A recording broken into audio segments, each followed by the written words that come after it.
Thank you all for being here today. This is a regular meeting of the Subcommittee on Oversight. The women sitting in front of us today, you shouldn't have to be here. You shouldn't have to have a hearing on this topic. And what you should have, and we can't do, is to have your children back. But the systems of governing across this country have failed you. So you're here, and damn it, we're going to listen to you. Folks have said on the other side sometimes a lot of things in defense of sanctuary city policies. And I say, tell that to Laura Wilkerson, whose 18-year-old son Joshua was murdered by an illegal alien from Belize. He was beaten with a wooden rod. His hands and feet were bound. His body was set on fire, and I'm sorry, I even have to say this. And he was left in a field. Joshua gave his killer a ride home from school that day. That was Joshua's crime. That's the kind of kid that he was.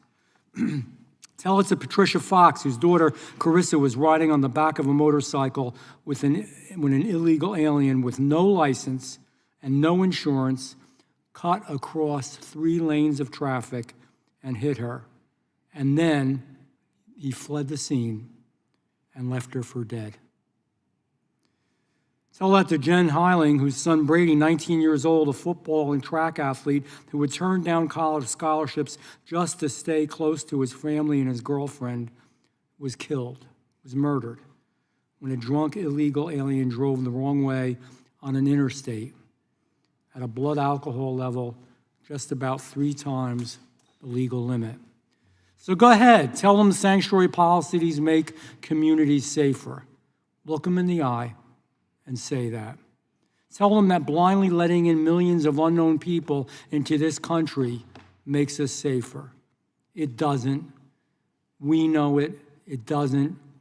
And I know all of you know it. Yet here we are. This is a direct, documented, undeniable line between the policy choices that have directly led to the deaths of innocent Americans. In New York, failure to honor ICE detainers resulted in the release of 6,947 criminal illegal aliens, almost 7,000, with crimes ranging from 29 homicides, 2,500 assaults, 200 burglaries, 300 robberies, 400 dangerous drug offenses, 300 weapons offenses, and 200 sexual predatory offenses. In Illinois, they had the man who shot and killed Sheridan Gorman, an 18-year-old freshman, walk in a park with her friends in custody. But they let him go. And we know, because this committee obtained the Border Patrol documents when Jose Medina crossed into this country, he made no asylum claim, and agents determined he was unlikely to run away. And look what he did. And the Biden administration released him anyway into our communities, onto our streets, into the park where Sheridan Gorman was walking with her friends. These same sanctuary policies protected the man who killed Katie Abraham, an Ohio University student who was sitting at a car, stopped at a red light, when a drunk, illegal alien who had already been deported once before slammed into her at 78 miles an hour and left the scene. He was driving on a fake identity with fake documents under a fake name. He had gone to 3 different bars that night. Sanctuary policies protected the man who killed Richard Williams, his seniors too, an 83-year-old veteran, an Air Force veteran who was standing on a subway platform, not bothering anybody, who served his country. When Mr. Hernandez, a Honduran national who had been deported from this country 4 times with 15 prior criminal charges. 15! How many times does it take for us to learn? He came up behind him and he shoved him on the tracks. They call these policies sanctuary to make them sound nice. I want to let you know what I call it. I call it negligence. I call it a dereliction of our duty to protect the American people that we serve. when your policies repeatedly release dangerous criminals who go on to kill innocent Americans over and over again, and you do it knowingly, and I don't mean to be harsh, but the only word I can think of is murder. An ICE detainer doesn't ask for much. Hold a person who has committed a crime for 48 hours so federal agents can take them into custody. 2 days. That's all they asked. And these governors, and these mayors, and these officials, we're all sitting in our comfortable offices, in our ivory towers, continuing to ignore the duty and ignore the safety of their constituents, and it continues to lead to one tragedy after another. We have had too many different types of hearings on this, and yet it continues. That's why I applaud all of you when we talked in the back, that you have the guts, that you have the strength, that you have the love in your heart for those that you lost, and the love in your heart to try to help other Americans, to try to change the system. You asked me back there, do the good guys win? Not all the time, but damn it, it's worth the effort, and you gotta try to win. This is worth the effort that you all are making. I mean it, I thank you. That's why I call this hearing, not for shrewd arguments, not for talking points, not for technicalities, not for all the legal words and the legalese. It's just a hearing for people. I wanted to hear from real people. I didn't want to hear from, and we put plenty of attorneys up there too, so I'm not being critical, Mr. Romanucci, but I wanted to hear from the American people who have been hurt and want to make a difference. I called this hearing. I called it for Joshua. I called this hearing for Carissa. I called this hearing for Brady. I called this hearing for Haley, for Sheridan, and Katie, and Richard, and Stephanie. Do you want me to read all the names? I don't think you do, because it hurts. These are real people, and they're real tragedies, real pain and real hurt. And you know what? Condolences don't do it. Feeling sorry doesn't do it. The words don't do it. Speeches like the speech I'm giving now, it can't suffice. It can't do it.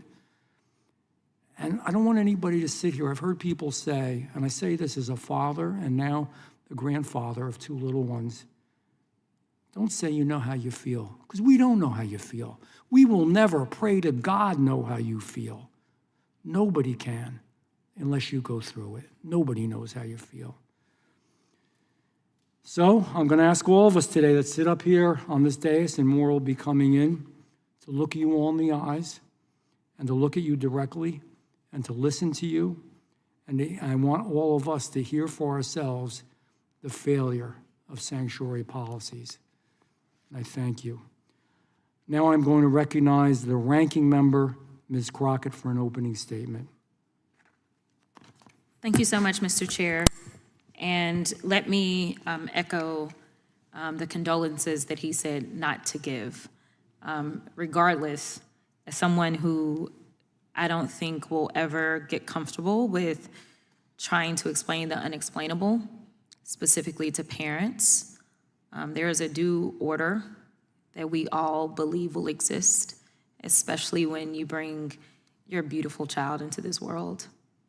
And the one thing that no parent ever anticipates is for that order to be disrupted. Prior to coming to Congress, I was frustrated. I did a lot of the same work that Mr. Romanucci does.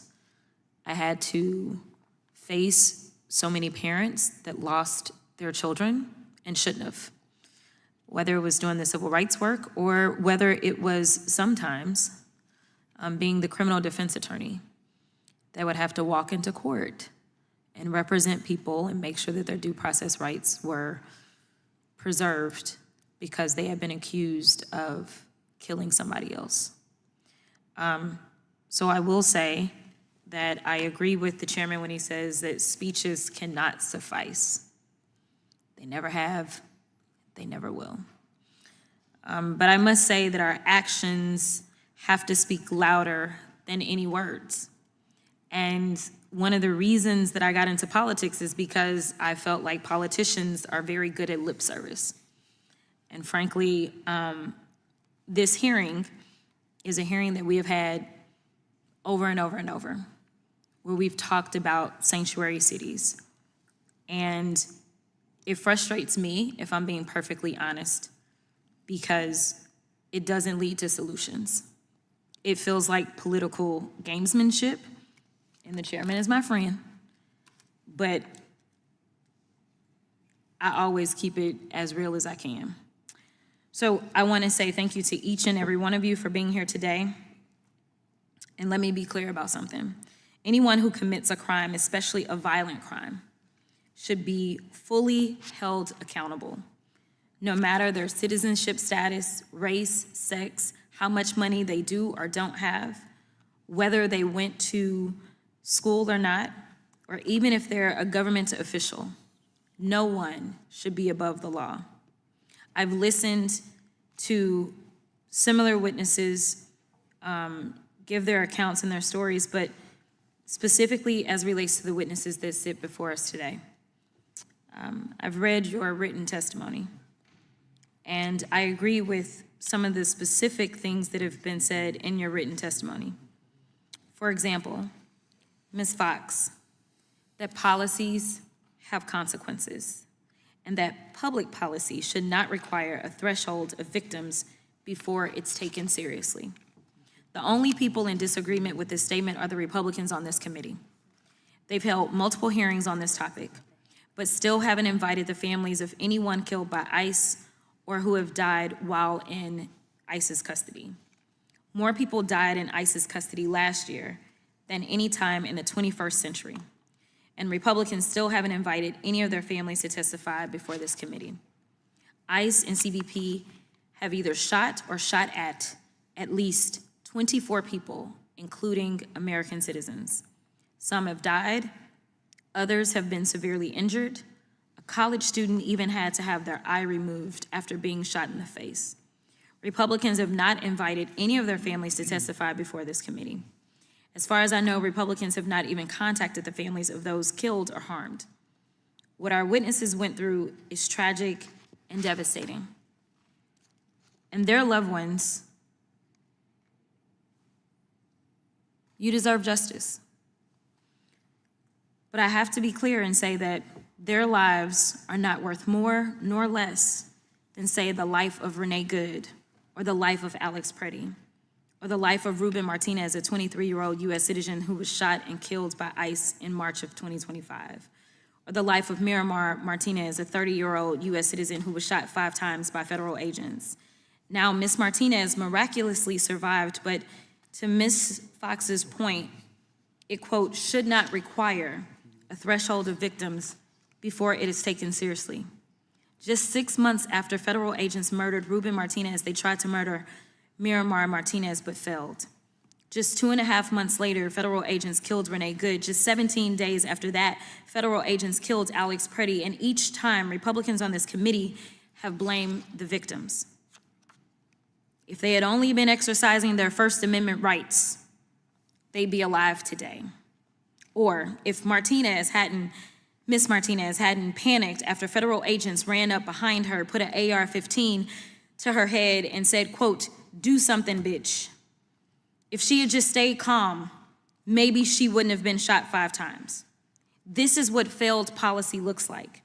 And these families deserve to have a voice when they're discussing immigration enforcement policies in the United States.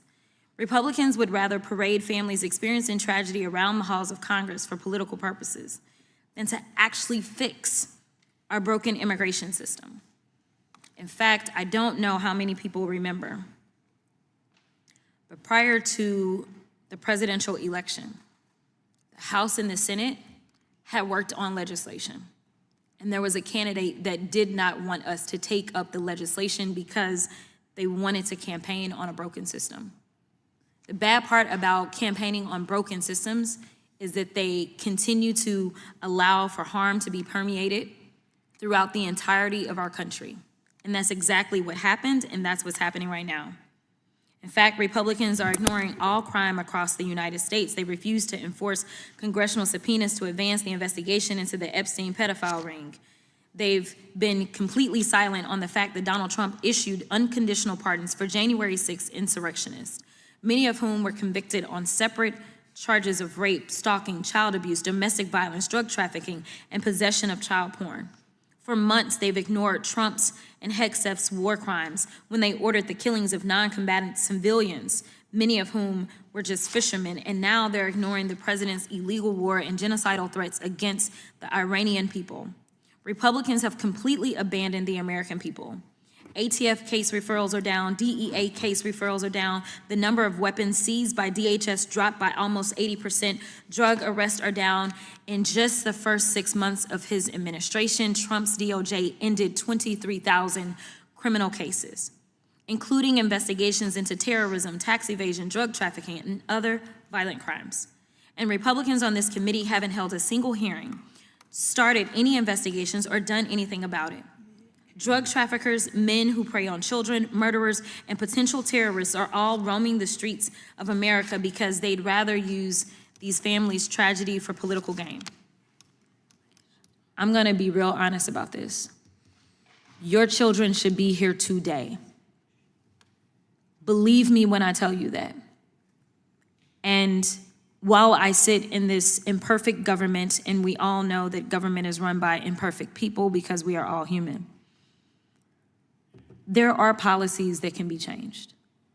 And it would be my hope and prayer that we start to bring about policy changes that can prevent loss of life all around. But right now, as federally elected officials, the one thing that we could do to start to save at least some folk is to focus on the fact that we have what seems to be government-sanctioned violence that is leading to people dying. And we are the ones that oversee these government officials. And I would encourage the chairman to hold a hearing so that we can do that part, because we are not elected to run any city. We are elected on the federal level, and we are the ones that are supposed to have oversight over DHS and others. And with that, I will yield. I thank the ranking member. When I make a mistake, I make a mistake. So it's important to me to start each meeting, and I forgot to do it, with the pledge. So we're going to stand up and do the pledge, and then a moment of silence, just thinking about all that's transpiring. Please stand. Would you lead us in the pledge, Ms.? I pledge allegiance to the flag of the United States of America and to the republic for which it stands, one nation, under God, indivisible, with liberty and justice for all. Remain silent for a moment of silence.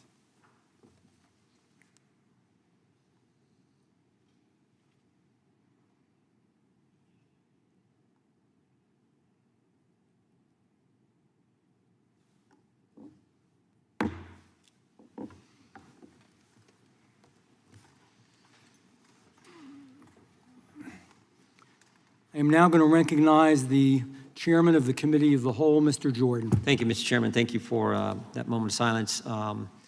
Thank you for doing this hearing. I thank our witnesses, particularly Ms. Heiling, Ms. Fox, and Ms. Wilkinson, for being here and for your loss. I just said this on the House floor, but I think it's worth saying again. Think about what's happened in our country. For 4 years, the Democrats allowed 10 million illegal migrants to enter our nation. Second, they set up sanctuary jurisdictions all over the country to make it more difficult to remove illegal migrants who commit crime.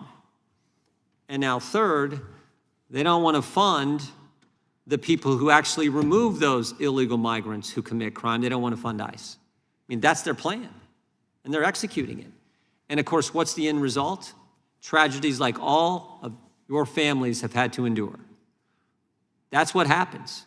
That's what happens when you adopt the plan that they're putting in action. That's exactly what happens. And so this is not political, as the ranking member just said. This is the facts. You've lived it in the worst way possible. The worst way, the most personal to your entire family. What's happened is tragic, and you all know that, but you're willing to come here and testify because you want that plan to be stopped. let in 10 million, create sanctuary jurisdictions where illegal migrants commit crimes. Almost a third of the country is in that kind of jurisdiction. 18 cities, 11 states, 3 counties in the District of Columbia, that kind of jurisdiction. And then, the guys who go out and stop those bad guys, illegal migrants who did crime, they defunded them. Wow, that's the Democrats' plan? That's scary. And so this is not political. This is for you to come tell your story. So hopefully we can stop what they've started to the tune of 10 million. Oh, by the way, it just got worse.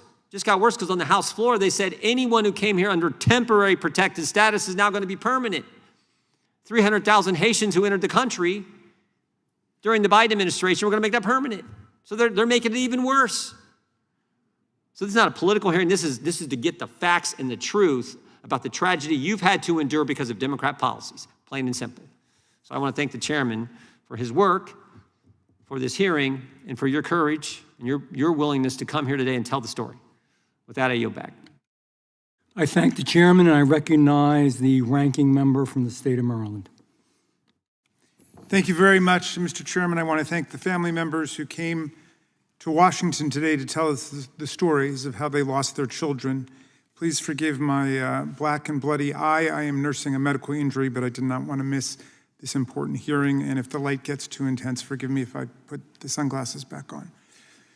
There is no pain, Mr. Chairman, no anguish, no trauma, no catastrophe worse for any parent than having to bury your child. And my heart and my sympathy go to all of you who lost a child, as I did, and to your children who lost a brother or a sister. Nothing hurts more than losing a child, a family member in the prime of their life, or having them suffer a catastrophic injury or assault because someone else decided that their life didn't matter.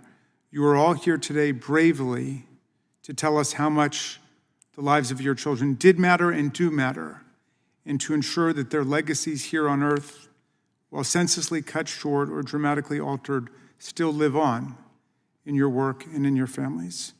In telling your loved ones' stories, you are advancing the righteous goal of ensuring that no other person suffers the pain of what you have gone through. You will not find a single member in this body who disagrees with your goal or your mission.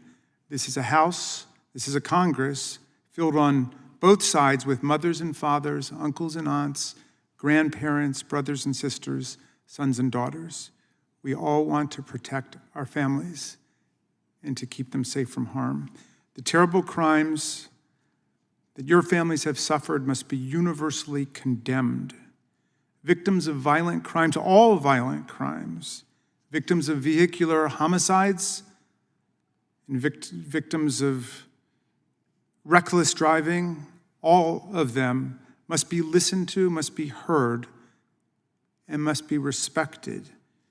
Victims must receive justice for the dreadful crimes that took their loved ones away. Perpetrators must be prosecuted to the fullest extent of our laws. Those who attack police officers or those who attack civilians must be prosecuted to the fullest extent of our laws. No one should be granted a blanket pardon without proof of remorse or rehabilitation or restitution to their victims. And once perpetrators have served their sentence here, if they're in our country illegally, they should be removed from our country. This is not a partisan problem, and nobody should try to turn it into a partisan problem. Tragically, the stories that we hear today can be told of any president. President Bush, President Obama, President Trump, President Biden, each of their administrations released undocumented immigrants who went on to commit violent crimes. We could fill the room with people speaking of their lost family members at the hands of people who came into the country illegally under Democratic and Republican administrations alike. It's not a partisan problem. Everyone knows our immigration system has been broken for decades. Administration after administration, we have lacked the political will to do the hard work of putting together a bipartisan solution. We need an immigration system that makes it a lot harder to come here illegally, or impossible to come here illegally, and a lot easier to come here legally to participate in the American dream. We need an immigration system that gives dreamers and others who have built a productive and law-abiding life in our country a pathway to legal status. Alas, this administration is focused on mass arrests, mass detention, and mass deportation that are dividing our country in unprecedented ways. To achieve this goal, DHS is not focused on going after the worst of the worst, the category of violent criminals quickly exhausted, with Stephen Miller demanding 3,000 draconian immigration arrests every single day. Federal agents simply started indiscriminately rounding up immigrants and American citizens who looked like immigrants, according to the agents. ICE has arrested kindergartners, daycare teachers, parents dropping off their kids at school. They dragged U.S. citizen grandparents out of their homes in their underwear in sub-zero temperatures and ripped children from their beds in the middle of the night, using them as bait to arrest their parents. When ICE does manage to arrest people with criminal records or charges, those are often people who are currently in custody. In many cases, ICE is effectively giving criminals get-out-of-jail-free cards by deporting them in the middle of their criminal sentences, or even worse, deporting them before their trials can even begin, depriving their victims of justice. Also, the agency can simply jack up the president's deportation numbers. This makes it vital to hear from families like yours who have suffered from terrible crimes, to hear about the importance of accountability for those crimes. Your testimony is an important and powerful reminder that the fundamental responsibility of our federal law enforcement and justice system is to keep the people safe and to ensure that no one is ever above the law and no one is ever beneath it. The government must stand on the side of victims of crimes, not their perpetrators. I try to remind Attorney General Bondi of that principle when she appeared here before our committee. That's why we've been so focused on insisting that we hear from the victims of Jeffrey Epstein and Ghislaine Maxwell in their elite pedophile network, the women survivors who our government has failed at every turn. We failed to protect them from the appalling human trafficking and rape ring in the first place. Then our government failed them again by not holding any of Epstein's powerful friends accountable, exposing victims' names while censoring the names of perpetrators and playing outrageous political games with the files in DOJ's possession that they are legally compelled to turn over to Congress and make public. I was happy to hear that the First Lady of the United States agrees with that, and we hope that our committee will heed her call to hold hearings, as Mrs. Trump said, with the survivors of Jeffrey Epstein's billion-dollar global sex trafficking ring. This is also why we speak up for all of the people victimized and harmed by the people who stormed the Capitol on January 6, 2021. Not only the over 150 police officers who were bludgeoned, beaten, crushed, and even died because of what happened that day, but also for all of those who have been harmed by the January 6 perpetrators after they got their pardons from President Trump. These pardon recipients have gone on to abuse women and children, plot murders, and commit sexual assault and kidnapping. After January 6 rioter Andrew Paul Johnson got his pardon from President Trump, he repeatedly sexually abused two 12-year-old children and tried to keep them quiet by promising to share with them some of the millions of dollars in restitution that he plans to receive from the Trump administration. If not for President Trump's pardon, these children never would have been molested. Their innocence would not have been shattered by this monster. It is essential to hear from people harmed also by the aggressive police state-style immigration enforcement tactics that have terrified the country. They don't target the worst of the worst, they are the worst of the worst. This includes hearing from the families of the 3 American citizens ICE agents have gunned down point blank in our streets, like Renee Good, the 36-year-old mother and poet who was shot 3 times in the head and body by an ICE officer while she was driving her car. This includes the American citizens who have been profiled, beaten, detained, and even deported by ICE. It includes the police officers who are finding it more difficult to do their jobs because immigrant communities no longer trust them, and prosecutors whose cases are stymied because ICE deports their defendants, witnesses, and victims before their trials can even begin. And it includes the family members of people who have died at the hands of their abusers because they were too afraid to report them to the police for fear they would be deported. Failing to arrest and deport the worst of the worst makes all of us less safe. But so too does allowing federal agents to trample the rights and freedoms of the American people. I want to thank you all again for appearing before us today and hope that we will continue to listen to the voices of everyone whose lives have been so immeasurably altered by the failure of our government to act and enact meaningful policy changes to keep all of our streets and all of our people safe. I look forward to hearing your testimony today, and I yield back, Mr. Chairman. We thank the ranking member. Without objection, all other opening statements will be included in the record. We now will introduce today's witnesses. Ms. Patricia Fox. Ms. Fox lives in Denver metro area and is the full-time caregiver to her daughter, Carissa. Carissa was hit by an unlicensed and uninsured driver who entered the United States illegally. She sustained a traumatic brain injury and now requires full-time care. Jen Haling. Ms. Haling is the mother of Brady Haling, a young man who, along with his girlfriend, were hit by an illegal alien. Brady died from his injuries 5 days later while his girlfriend was killed instantly. The alien was a Honduran national and was intoxicated and driving the wrong way on the highway. Mr. Antonio Romanucci. Mr. Romanucci is the founding partner of Romanucci and Blandon, a Chicago-based law firm. He represents the family of Renee Good. And Ms. Laura Wilkerson. Ms. Wilkerson is the mother of Joshua Wilkerson, a young man who was beaten to death, set on fire by an illegal alien who was his high school classmate. Joshua was giving this individual a ride home from school when he attacked him. We are going to begin by swearing you all in. Would you please rise? Raise your right hand. Do you swear or affirm under penalty of perjury that the testimony you are about to give is true and correct to the best of your knowledge, information, and belief? So help you God. Thank you. You may sit down.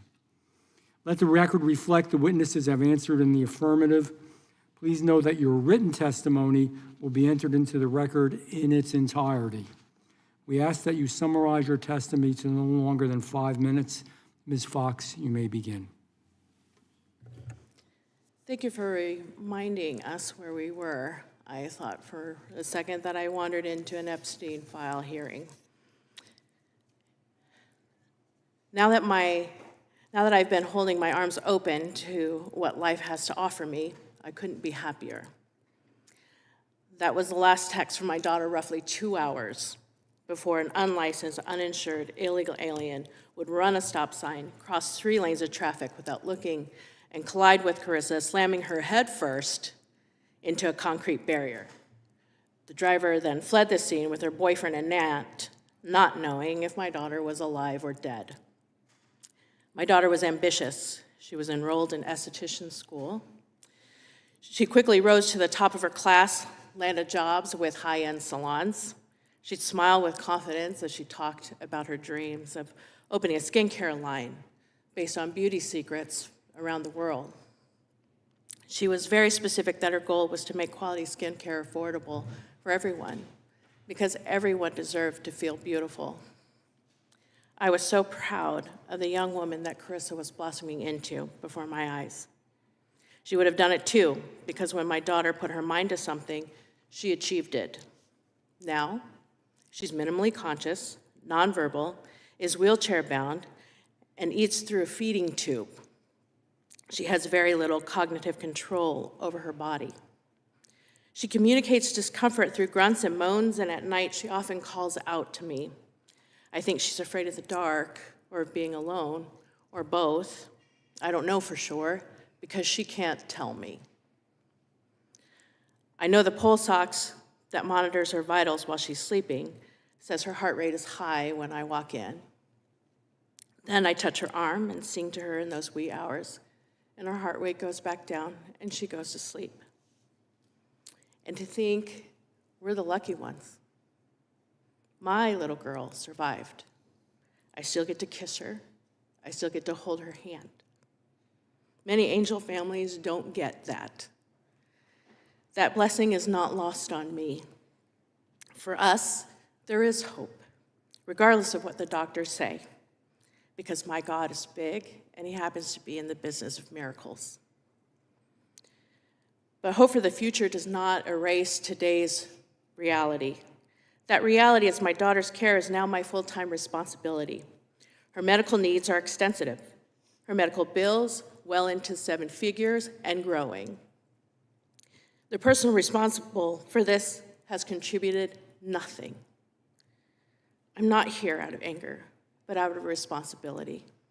Responsibility to my daughter, and responsibility to ensure that what happened to Carissa is not simply dismissed as an unfortunate exception, but recognized as an all too common pattern. This is not just about my family. Destructive sanctuary policies carry real-world consequences. Angel families live with these consequences every day. Each angel family that comes before all of you is risking more pain and trauma. We receive death threats. We've lost friends. We have to relive our trauma over and over again every time we tell our stories. But who's going to tell our stories if we don't? You'll never hear Carissa's story from Colorado Democrats like John Hickenlooper, Jason Crow, Brittany Peterson, or Joe Neguse. So here we are, telling our stories until not one more American daughter, American son, or American family loses a loved one to these fully preventable tragedies. We are often told that illegal aliens commit crimes at lower rates than American citizens. They say studies show. But when you start digging into those studies, they don't hold up under scrutiny. So let's talk about some statistics that we do know. Unlicensed drivers are estimated to have 5 times higher risk of being involved in a fatal crash. They are often involved in reckless behaviors, such as speeding and impaired driving, leading to higher rates of serious injury and fatalities. Colorado has one of the highest rates of uninsured drivers in the United States, with estimates between 17 and 20%. Of all uninsured Colorado drivers, about 25% are estimated to be unlicensed illegal aliens. Do you think that a driver is magically protected from these statistics simply because they're undocumented? Here's another factual statistic. Entering the United States illegally is considered a criminal offense under federal law. 100% of illegal aliens are criminals. We often hear that enforcement should only focus on the worst of the worst. My daughter was not harmed by someone that was labeled as the worst of the worst. She was harmed by someone who shouldn't have been in a position to hurt her in the first place. I reject the idea that families must wait for tragedy before action is taken. There should not have to be a Carissa or a Brady or a Hallie or a Joshua. Public policy should not require a threshold of victims on either side. Our children are not your collateral damage. Thank you. Thank you, Ms. Fox. No words, no words. Ms. Heiling, you're next. Thank you. My name is Jennifer Heiling. I am an angel mom, and I am from a small town in Minnesota. My son Brady Heiling and his girlfriend Hallie Helgeson were tragically killed while celebrating their 3-year anniversary at a concert in Wisconsin. We got a text that they had made it to their car and were headed home. This would be the last thing that we had ever heard from them. On July 20th of 2025, our lives came to a screeching halt. Brady and Hallie were innocently driving home, while an illegal immigrant that was driving the wrong way while intoxicated crashed into them. She was a multiple offender, 2 times over her legal limit, and had failed to install her interlock device that would have prevented this whole incident from happening. And above all else, she's never had a driver's license to be on the road in the first place. This woman was not a hardened criminal.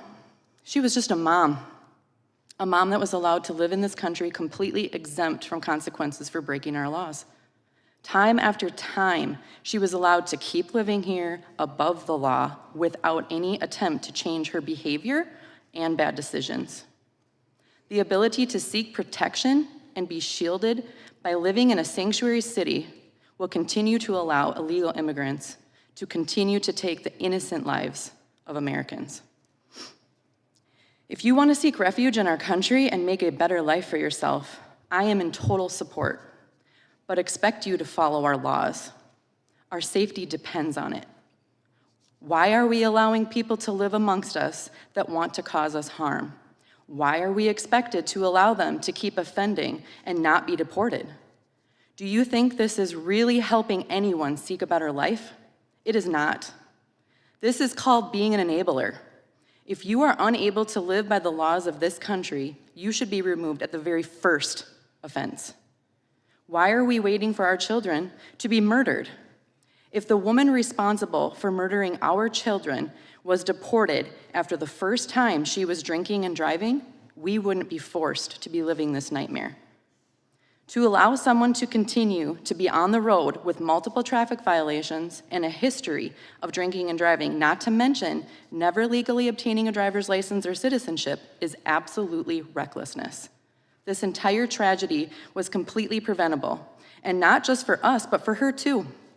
If you think allowing anyone to live their lives here without consequence is helping them in any way become a better person, you are mistaken.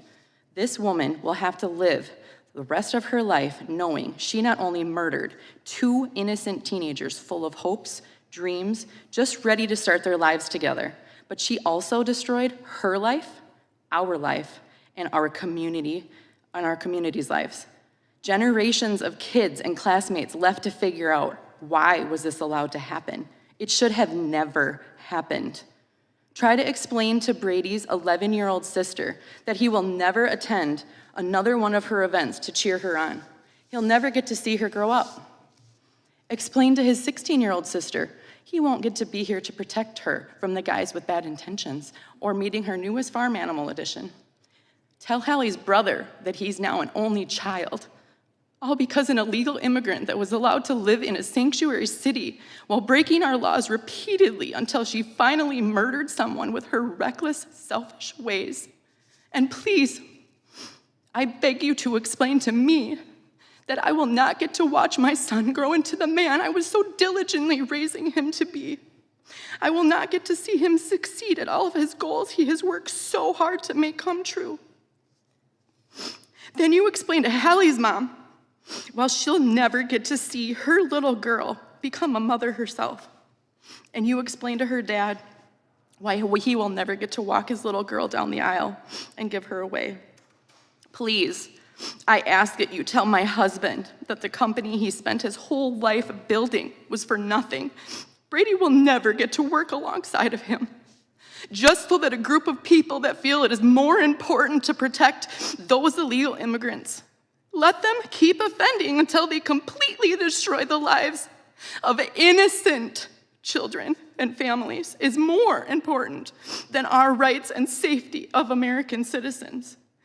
It's really easy to say that we need to protect these groups when you are unaffected. It's really easy for people I don't even know to sit there and say my kids deserve better than to be part of a political agenda. If you believe this to be true, you are sadly mistaken. I don't want to be here. We don't want to be here, but we weren't given a choice. Our children were murdered. So here we are trying to prevent this nightmare from happening to anyone else. If it is to protect the loved ones of the very people attacking us. Some of my own family find it necessary to tell me this is an issue of drinking and driving, not immigration. If this particular woman would have been responsibly dealt with and deported after the first time drinking and driving, then we would not be in this position right now. My entire future has been literally stolen from me in a way that will never make sense, and it still doesn't seem real. I should be listening to Brady and Hallie tell me about college and about how they can't wait to come home for the summer. But because we continue to protect people like this and give them free rein in our communities, the innocent lives will continue to be taken. Angel families will continue to multiply. Whose kid has to die before these people will see where we are coming from? Whose family has to be destroyed before they're willing to admit, hey, we have a problem? What tragedy has to rip their lives apart before they realize that when they tell me I need to look at my situation differently, it's selfish, heartless, and cruel? If my reasoning is wrong, then I pray that you will never know how it feels to live a day in my life. Thank you, Ms. Hiling. Mr. Romanucci. Chairman Van Drew, Chair Jordan, Ranking Member. Chairman Van Drew, Chairman Jordan, Ranking Member Crockett, and Ranking Member Raskin. My name is Antonio Romanucci. I'm a national civil rights attorney, and I have the deep honor of representing the family of Renee Good. It was her tragic death in Minnesota by federal immigration agents in Minneapolis that I took on that representation. I also represent U.S. citizens whose constitutional rights were violated by federal agents in Chicago. And first, please, let me express my deepest respect to my co-panelists and mothers who have suffered unthinkable loss, tragedy, and trauma. Your family's tragedies are inexcusable, and we respect your courage. I know, as someone who represents victims of violent crime, that too often the second tragedy is that victims struggle to get the justice that they deserve. We share your concern that America needs common sense immigration reform. I have heard all of you say the same thing. But marching thousands of masked agents into communities, rounding up black and brown people, including children, terrorizing them, while creating collateral damage of death and catastrophic harm to American citizens, that's not the answer. All Americans should feel safe in their own cities, where citizens are free from unlawful harm from anyone, including agents of their own government. Harm of Americans by Americans in American cities is devastating to our republic. Those who have committed these violations of rights must be held accountable, just as all people who commit violent acts must be held accountable. Allow me to give insight into an American mother of three, Renee Good, who was killed while she was squarely being protected by the First Amendment. Here are words that her brother spoke to fellow members of Congress not long ago.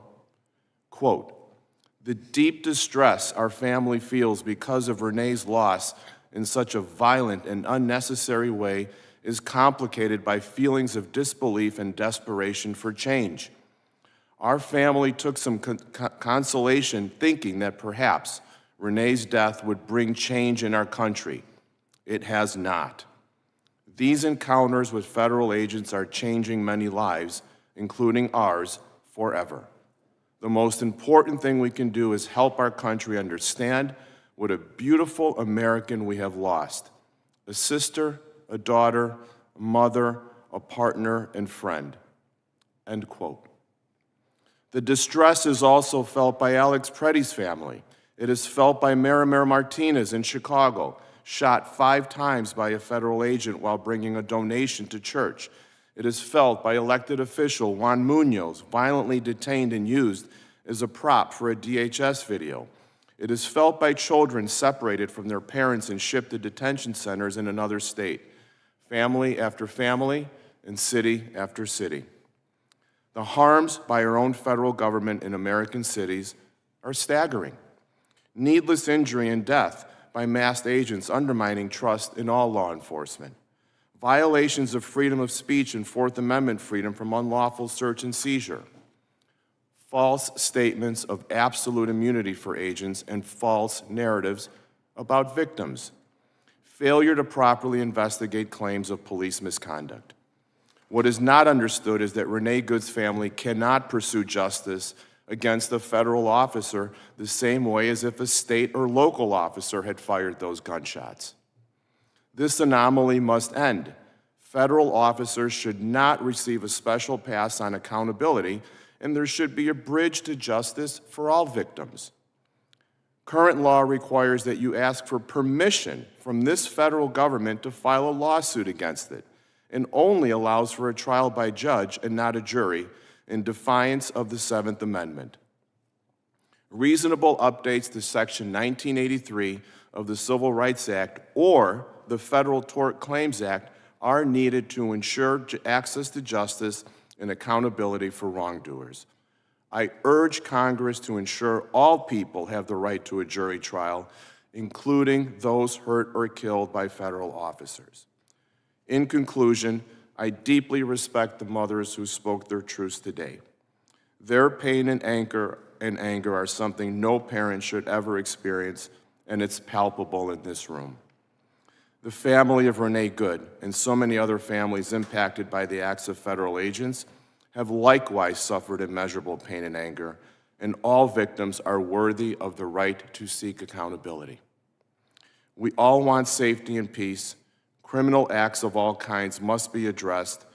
Please create common sense immigration policies.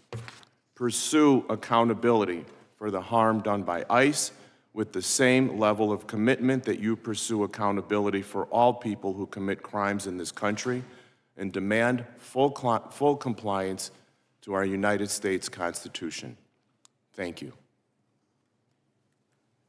Thank you, Mr. Romanucci. Ms. Wilkerson, you may begin. Thank you for having me here today to tell you the story of my son Joshua. My husband and I raised 3 children, and Josh was the baby of our family. He was 18 years old and a senior in high school. A classmate of his asked him for a ride home, and unbeknownst to him, that classmate wanted to murder Josh so that he could scrap his truck for some money. Instead of getting Josh home that day, we got an autopsy report that explained just exactly how Josh died. There are 3 manners of death: abdomen trauma, head trauma, and strangulation. I guess I feel lucky that he was dead before he was set on fire.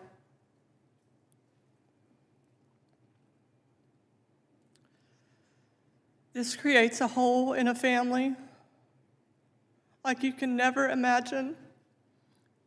It will never be repaired here. Our lives will be different. It's like a bomb was dropped in our family. And even if we could pick up the pieces, you can't put them back together, right? I'm okay with where Josh was at today. What I'm not okay with are the lies that I'm hearing as I sit here sometimes. Josh deserved to live. His brother was defending this country in the Air Force. He got to come home for 2 weeks to bury his little brother and then go back to defending this country and put his grief on a shelf. So now that he's out, he deals with things later, and it affects our family in every single way. The lies I want to talk about today are what I'm hearing from Ms. Crockett and Mr. Raskin about. I think you said there's potential terrorists roaming the streets. Those are due to sanctuary city policies. You invited the criminal element, hey, come to our city and we're going to give you sanctuary. What are you giving them sanctuary from? The law? Who else gets sanctuary from the law? Do I get it? You feel sympathy for me? I'm never going to be the same. Can I go do what I want to do and get sanctuary from the law?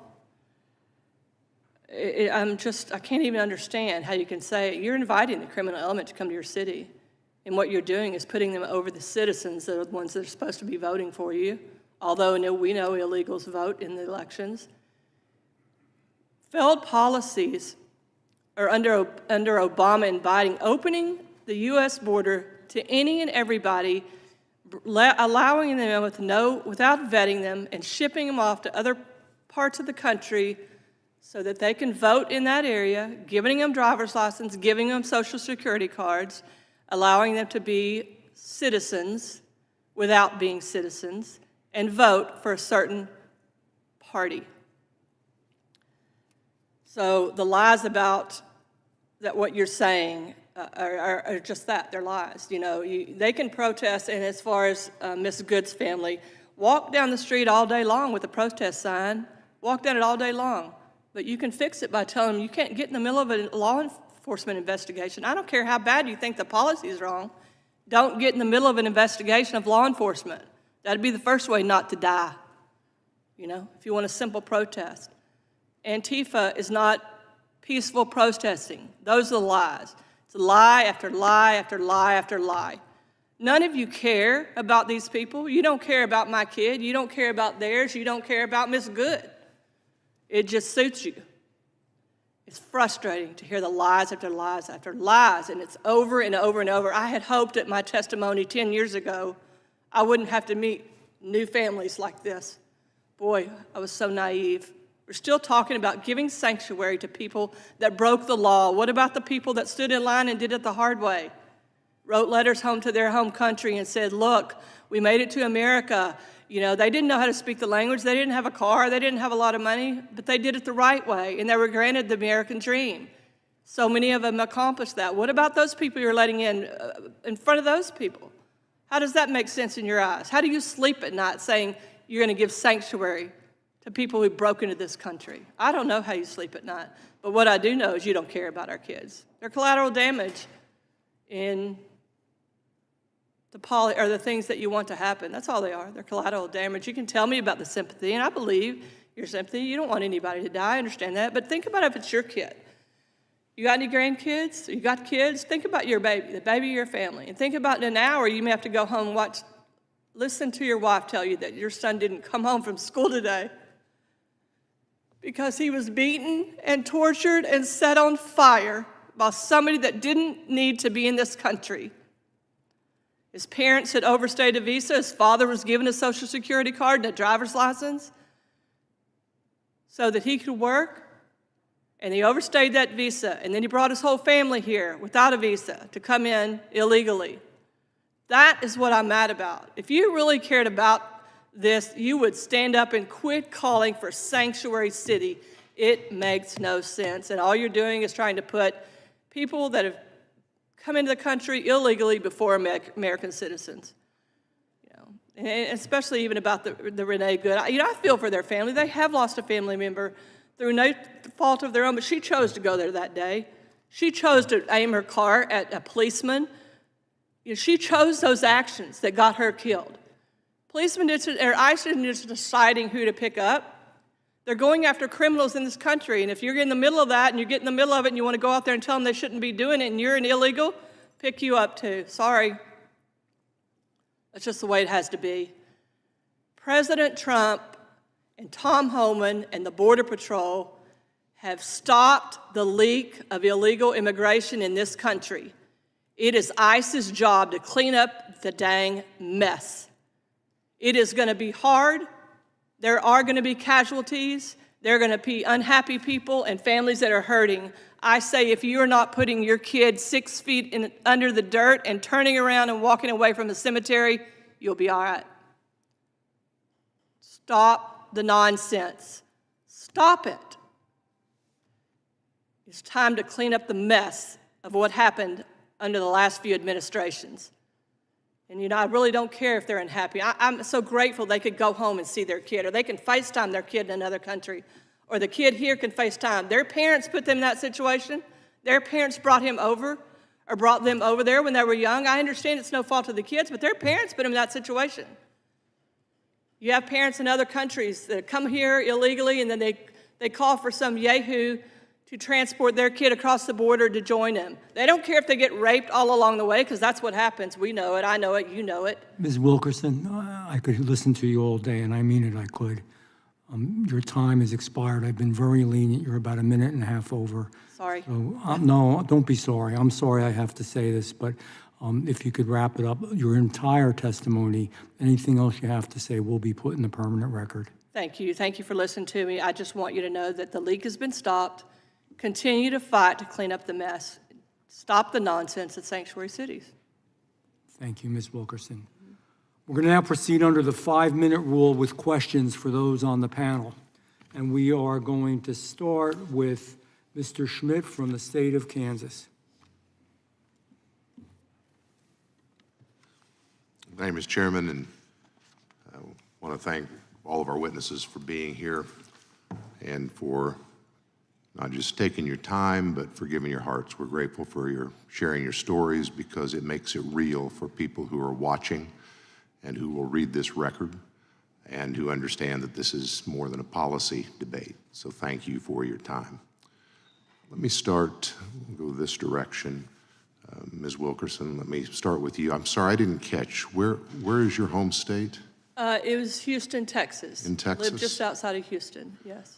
What happened to the person who killed your child? I got justice in a court of law, probably because it was in Texas. He could have gotten between 5 and 99 years. He got 99 years, and so that means he has to serve 30 years before he comes up for parole. So we have about another 15 years and before I have to start fighting, letting him out, him getting out of jail. But I am grateful that he got some justice. I know so many parents don't get that. Ms. Eiley, may I ask you the same question? What happened to the person who killed your child? Brady and Hallie had their crash happen this past July. We have been pushed off and pushed off, things take time, we're told. This is just how it works. Be patient. Try to raise your family, try to go about your life, but be patient. So we are still living this justice you speak of. How old was Brady? He was 19 and Hallie was 18. Brady looked like quite an athlete from the photos. Brady and Hallie were both amazing athletes. Brady turned down scholarships to stay home and support Hallie in her athletics.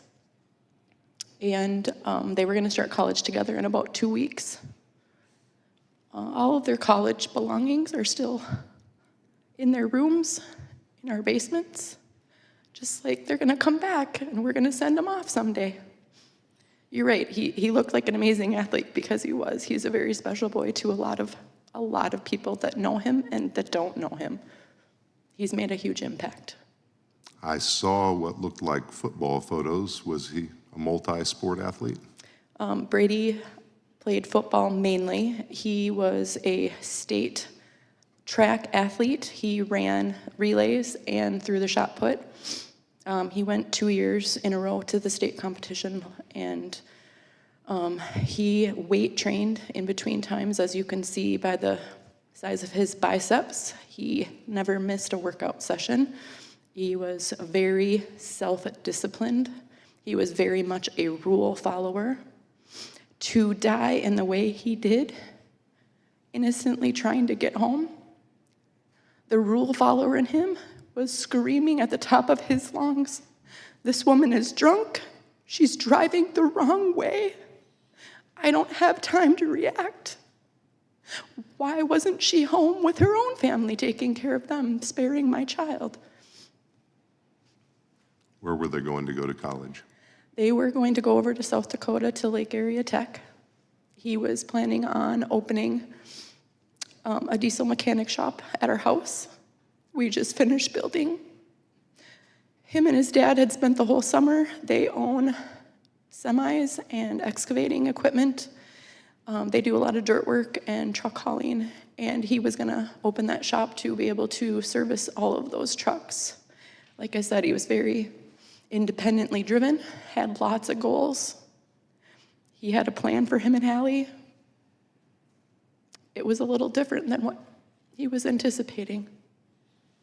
Thank you, ma'am. You're welcome. Ms. Fox, what happened to the person who hit your daughter?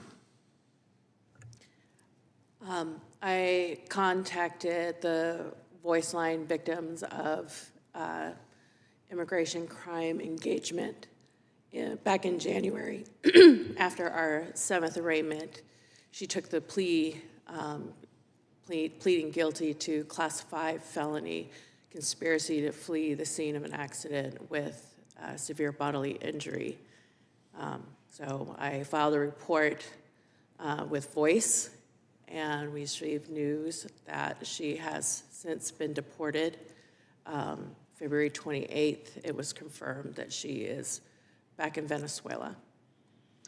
So each of the three of you had interaction with the criminal justice system after the crimes that injured or killed your children. Since this all happened to each of the three mothers, just quickly, has anybody who engaged in the policies that let those people stay in this country illegally beforehand, has anybody contacted you and expressed sympathy or apologized to you? No, we've heard from one politician from our local area expressing his sincere condolences, but we've heard nothing about anything that was done wrong in justice as much as Ms. Renee Good has received. I had several Republicans express their sympathy, but most of the others just wanted to look away and not, they're not emotionally strong enough to look at it, let alone live through it. But they're not going to change a policy. That's why I fully believe that our kids are just collateral damage. Thank you. My time's expired, Mr. Chairman. I just want to say we are very sorry that our country let this happen to you. Thank you, Mr. Schmidt. I recognize the gentleman from Georgia, Mr. Hank Johnson. Thank you, Mr. Chairman. I'm so sorry for what has happened to your children. I cannot imagine what you've gone through, and no parent should have to go through what you have gone through. All victims of violent crime deserve justice, but this hearing is not about justice. It's entitled "The Human Toll of Sanctuary Policies, Stories from Victims and Families." We could very well have done a hearing on the human toll of the Trump MAGA tax cuts on 17 million Americans who got their health care access and food security ripped out from under them so that the wealthiest billionaires in this country could get another tax cut. Or we could have entitled this hearing or had a hearing on the human toll of Trump's stupid war with Iran and how it's making life increasingly unaffordable for people here in America, except for the wealthiest Americans. They can pay whatever the price is. We could have had a hearing on the human toll of Trump's desperate cover-up of the Epstein files, the toll that that has played on the victims of that international child sex abuse ring. But no, we are here today, and not to cast any aspersions on any of you for testifying, but this is a Steve Miller-approved hearing whose sole aim is to stir up passion and bias and prejudice against immigrants who are people of color. Now, I mean, we have had mass murder after mass murder in this country perpetrated by all kinds of people. But I just want to talk about those that have been perpetrated by white males. Robert Card opened fire at a bowling alley in Lewistown, Maine, killing 18 people, wounding 13. Peyton Gendron, white supremacist, killed 10 people in a racist attack at a supermarket in Buffalo, New York. Randy Stair, a 32-year-old suspected of killing a family of 4 in Romeoville, Illinois. Richard Dale Crum, a 52-year-old man in Arcabutler, Mississippi, who shot and killed 6 people, including his ex-wife and stepfather. 38-year-old Courtney Gordon, who stabbed 4 relatives, including 2 children, to death in New York City. And I could go on in terms of tragedies and victims of tragedy who could be brought here to talk about this MAGA Republican failure to do anything about gun control. So this is, even the fact that Mr. Romanucci, you are seated number 3 instead of number 4. I mean, normally the 3 Republican witnesses would be seated together, not sandwiching the Democratic witness in between you, but you got sandwiched today for the dramatic effect of it. It's all politics, and it's unfortunate what my friends here on the other side of the aisle are perpetrating. Mr.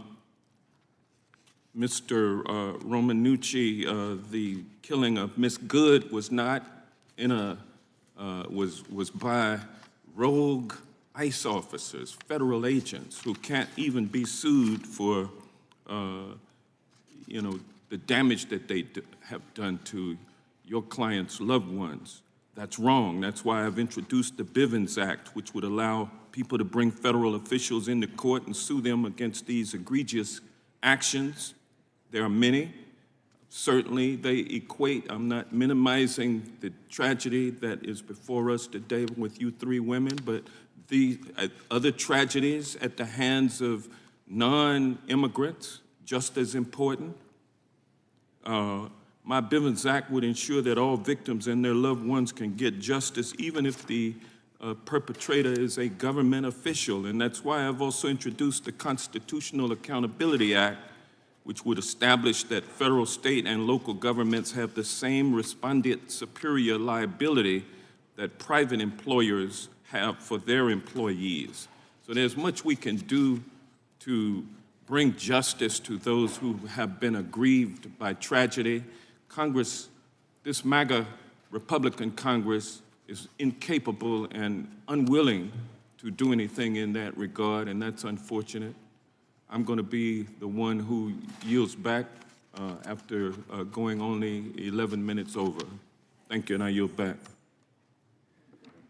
Thank you, Mr. Johnson. Yes, that was 11 seconds over. Not 11 minutes, I would have been tapping the gavel.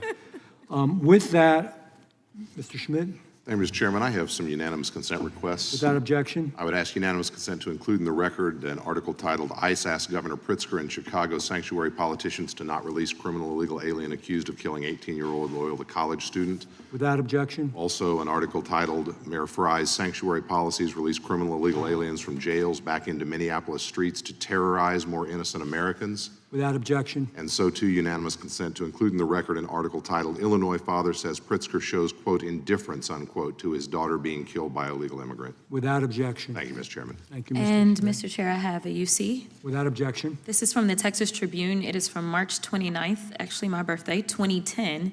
Houston, no sanctuary. Anise Parker, who was the mayor at the time. Ooh, can I respond to that? Thank you. You know Sorry, what? it was just an Mr. Gill is unspoken going to policy. speak next, and he is going to yield some of his time to you. Thank Is that you. okay? Yes, ma'am. Yes, sir. With that, I recognize Mr. Gill. Yeah, thank you, Mr. Chairman, for holding this hearing, and thank you to the witnesses for coming here and telling us your stories and your family's stories. Before we get into that, I think it's worth saying that was one of the most disgusting testimonies I have ever heard. To have Hank come in here and lecture angel families about how they shouldn't be here, how we shouldn't be holding this hearing. What the hell is wrong with you guys? The reason they're here is because of open borders that you guys perpetrated for 4 years. And to come in here and to turn this into a MAGA Republican idiotic low IQ lecture is sickening. To whine about which seats they're in.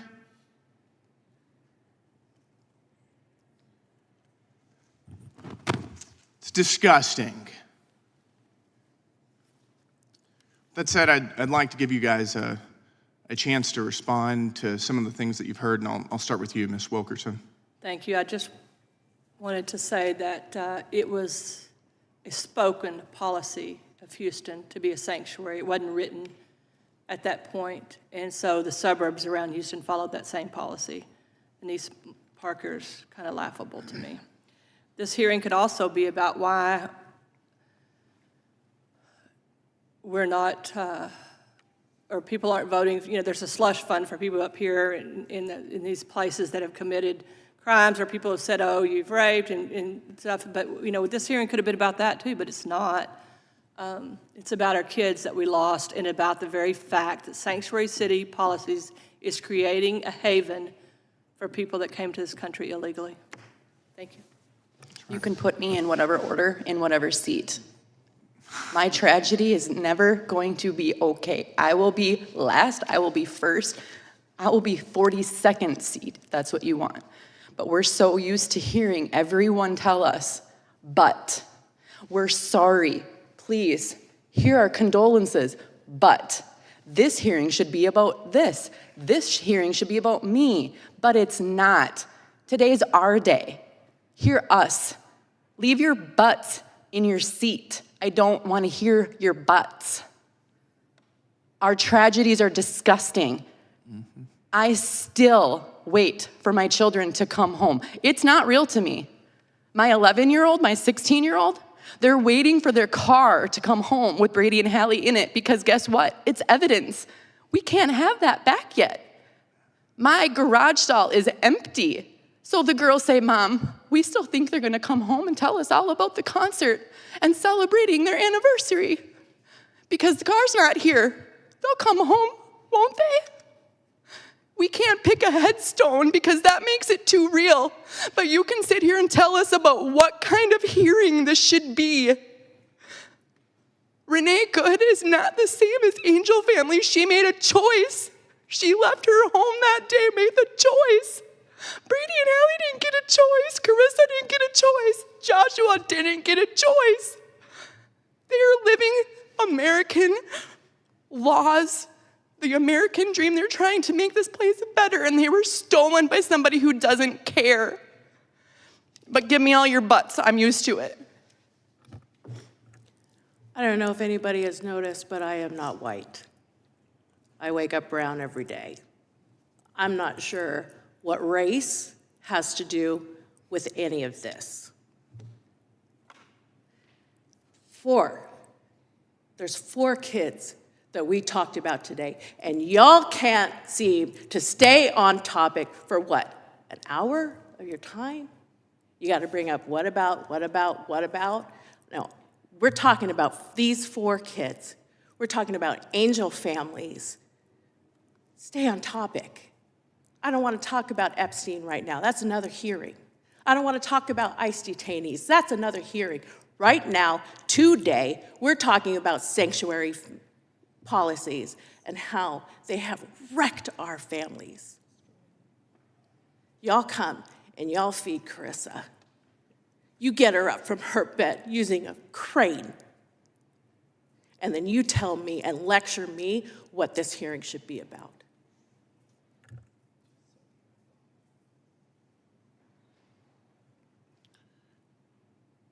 Ms. Wilkerson, we have a little bit more time. Would you like to have the floor to respond to anything else you've heard today?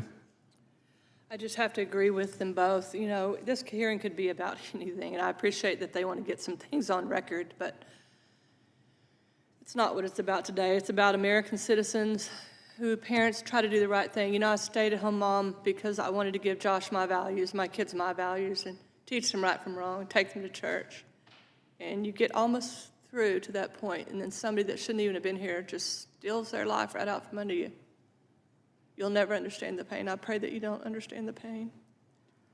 And it's about giving a group of people sanctuary from the law. Nobody gets sanctuary from the law. It's absolutely ridiculous. It's hard to believe we're sitting here begging you to obey the laws that y'all made. I mean, there are laws in the books. If we just start with that, we'd be better off if we just start enforcing those. But nobody gets sanctuary from the law.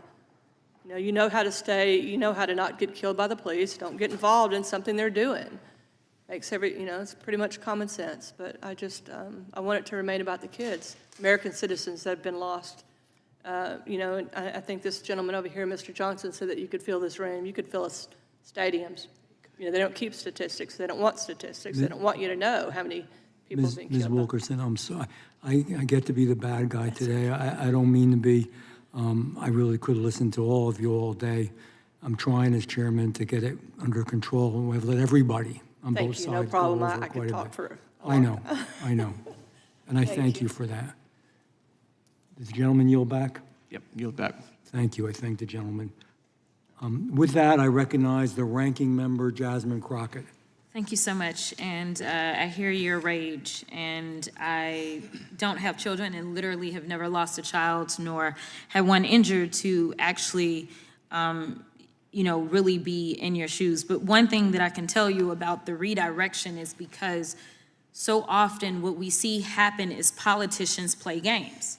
The reality is that if you are talking about a sanctuary city, then we're talking about city government. We're talking about local control, something that the Republicans used to espouse that they believed in. They used to believe in whoever lives in that city, you elect who is going to run that city. And that city, whether it's the police department, which is the police department and law enforcement that make the decisions about what they do. We don't pick the police chief for any given city. Not on the federal level. That comes from the city level. That comes from whoever the people of that city actually elect to represent them. I believe in local control. Same thing, I live in Texas too. And baby, I wish I didn't have to deal with Governor Greg Abbott, but local control dictates that he is the governor of our state, and therefore we have state reps, we have state senators, and we have a governor, and we have county elected officials and city elected officials. We are sitting in Washington, D.C. right now. We are on the federal level. So what I believe in is something that the Republicans used to scream, which is local control. So when we're having a conversation and a hearing about the human toll, the title specifically is the human toll of sanctuary policies, stories from victims and families, my deal is we aren't the ones that decide what cities do. So what they've decided to do is they've decided to play on your pain. And that is why I am frustrated. Because hear me when I say this. I have seen people, whether it was an American citizen or not, that killed your child or harmed your child, I believe it's wrong. To me, it wouldn't have made it any less painful. And I could be wrong again because I don't have any kids. But if for some reason it had been a U.S. citizen that ended up harming or killing your child, the pain would still be there. It would still hurt. So the reality is that what we need to do is make sure we are protecting everybody in this country. I don't wake up and somehow people look and see that there's a D somewhere around my head or something, and so therefore I am going to somehow be precluded from harm becoming me. When I go out to do policy work, and I've worked on the state level too, the policies that I was writing when I was on the state level are different from the federal level because we have different levels of control. The one thing that we do have control of, you may have recognized that the DHS secretary, as we're talking about immigration, she had to come before this committee. I want to say maybe a day or two after she came before our committee because we have jurisdiction over her. We don't have jurisdiction over your mayors. We have jurisdiction over her. She lost her job. The DHS secretary is gone. Now, to be clear about this, the Republican president is the one that put her out of her job because she was failing. So the reason that my colleagues have brought these things up, and this isn't to say that the harm and the hurt that you are feeling, that you should not be feeling that. It is wrong. Again, even as a criminal defense attorney, I can't tell you how many times I was begging clients to enter pleas. In fact, it literally made me remember a case that I had with a guy who was a veteran. He had served this country. He ended up being put on some new medication, and he also ended up drinking with that medication. Now, the medication had a warning on the bottle. But he went out, he drove, and he killed someone's mother. That client told me he had no criminal history. He told me over and over and over, he said, just give me whatever they're gonna give me. They offered him the max, which was 20 years, and I could not in good conscience, knowing that a jury would not give him the max.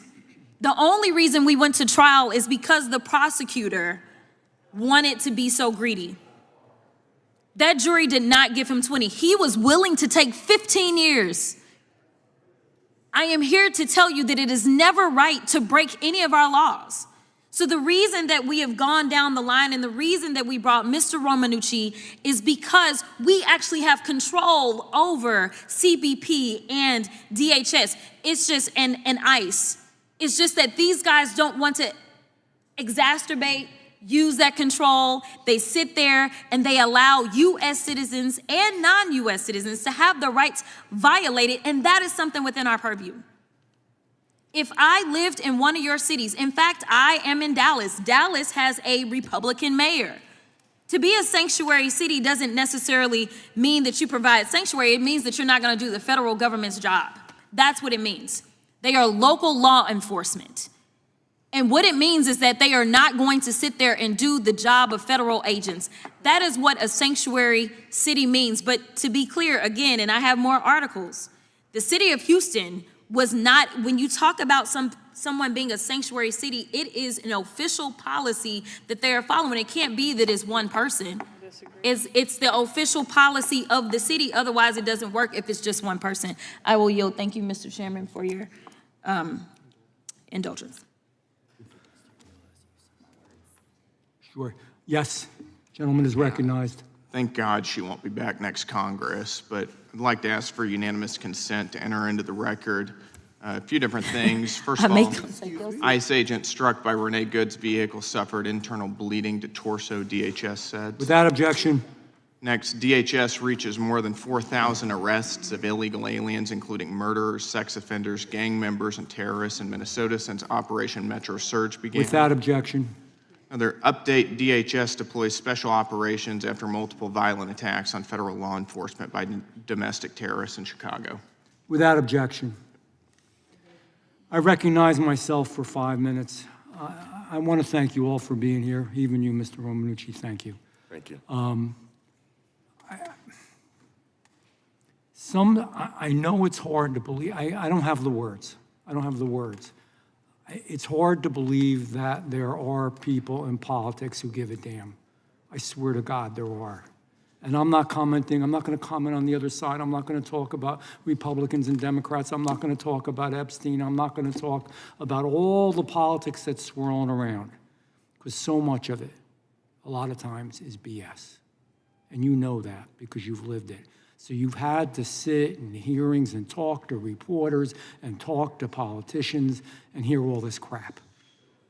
And I wish you could, I can speak for me, and I know there's other members sitting up here, if you could feel our hearts. I swear to God, I know I said in the beginning it's not enough. I only can say I'm sorry. I just, you guys did a good job. You did a good job. And this isn't alligator tears or any BS. I admire you for what you've done. It's a big deal.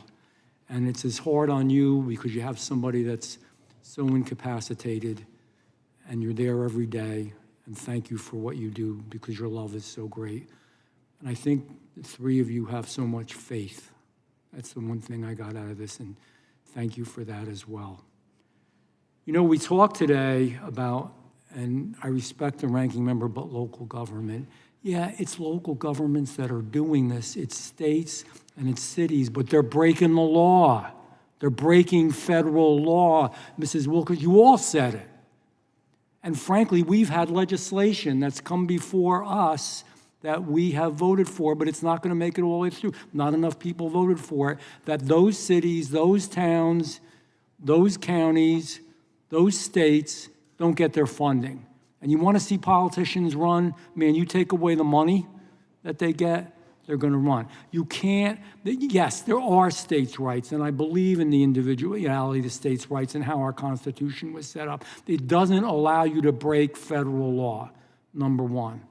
Number two, we had wide open borders. Man, we just did.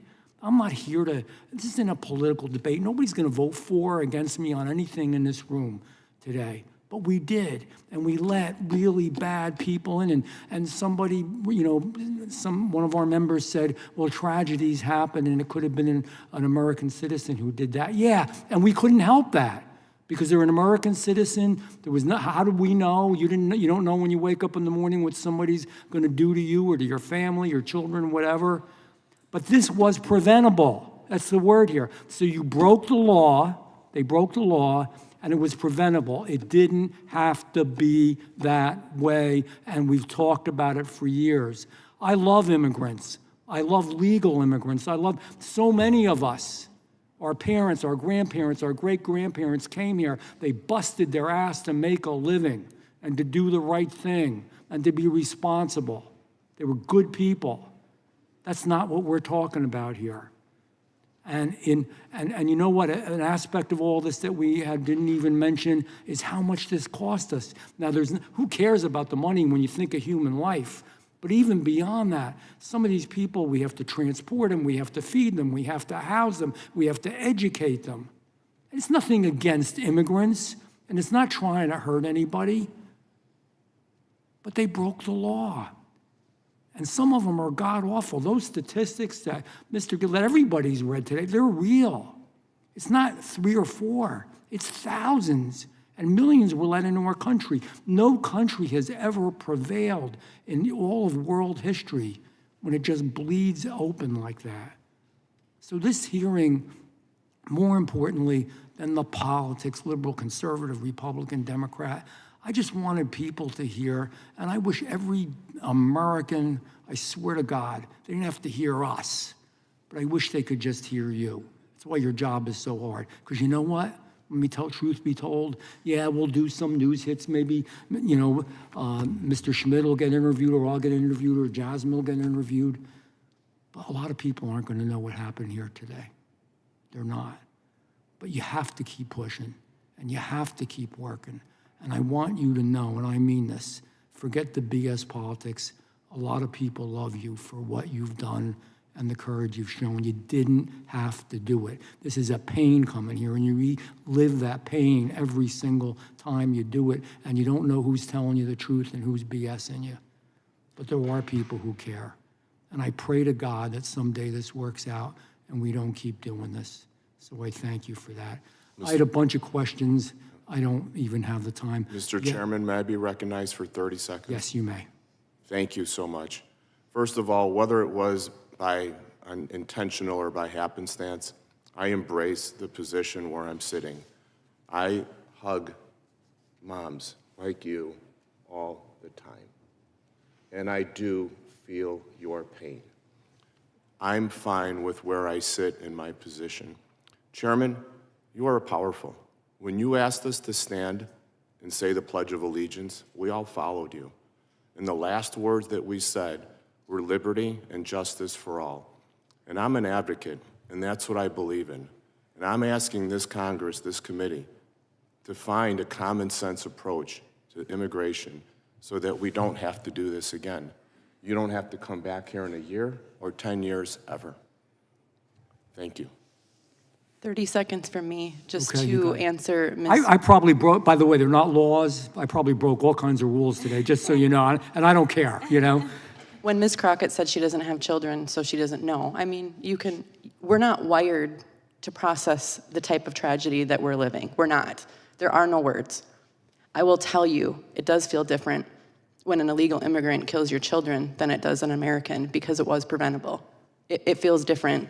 Not that I know that because I have had an American kill a child, but when something's preventable and your life is ruined from something that's preventable, it does hit a little different than what I would imagine it would feel like just a regular casualty. Loss in itself is so difficult. There's no words. Loss is loss. It is very tragic. What we're dealing with when it's preventable, when these people have done something and they weren't asked to leave, if I were to go to Honduras, where the woman who killed our children is from, and I would kill 2 teenagers there, I'm not getting any rights from the Hondurans. They're not giving me rights. It's different. This is preventable. So I think it does hit a little different when our tragedy is preventable. Thank you. Thank you. Mr. Schmidt? Thank you, Mr. Chairman. In addition to our witnesses today, we have others who wish to be sure the committee and the record know their stories. They were unable to testify, so I have some unanimous consent requests to enter Without objection. into the record. I'd like to enter into the record a statement from Zoe Heiling, the sister of Brady Heiling. I'd like to enter into the record a statement from Corey Heiling, the sister of Brady Heiling. Without objection. I'd like to enter into the record a statement from John and Deborah Hosuk, who I believe are the grandparents of Brady Without Heiling. objection. I'd also like to enter into the record a statement from Agnes Gaboni, an angel mom, Without objection. and a statement from Joe Abraham, an angel parent. Without objection. Thank you. I yield back. Thank you, Mr. Schmidt. It concludes today's, oh, I'm sorry. Sorry, one more UC. This is from the Houston Chronicle. Houston is not a sanctuary city by the definition. This is from June 30th of 2006. And more specifically, just if you'll indulge me for 2 seconds to actually read something that's actually a part of the article. It says that Houston police are required to check the warrant status of everyone who is ticketed, arrested, or jailed if they fail I don't to think show it's in proper order for you to be ID. reading articles here. We're going to give her a little, I'm- it's almost done. Go ahead, just go, don't argue, just finish. Yeah, because you know I'm ready to, okay. And ICE officials are given full access to city jails and Without information objection. collection Without by objection. HPD. Thank you, Without Mr. objection. Chairman. Okay, that concludes today's hearing. We thank our witnesses for appearing before the committee today. Without objection, all members do have 5 legislative days to submit additional written questions for the witnesses or additional materials for the record. Without objection, this hearing is adjourned.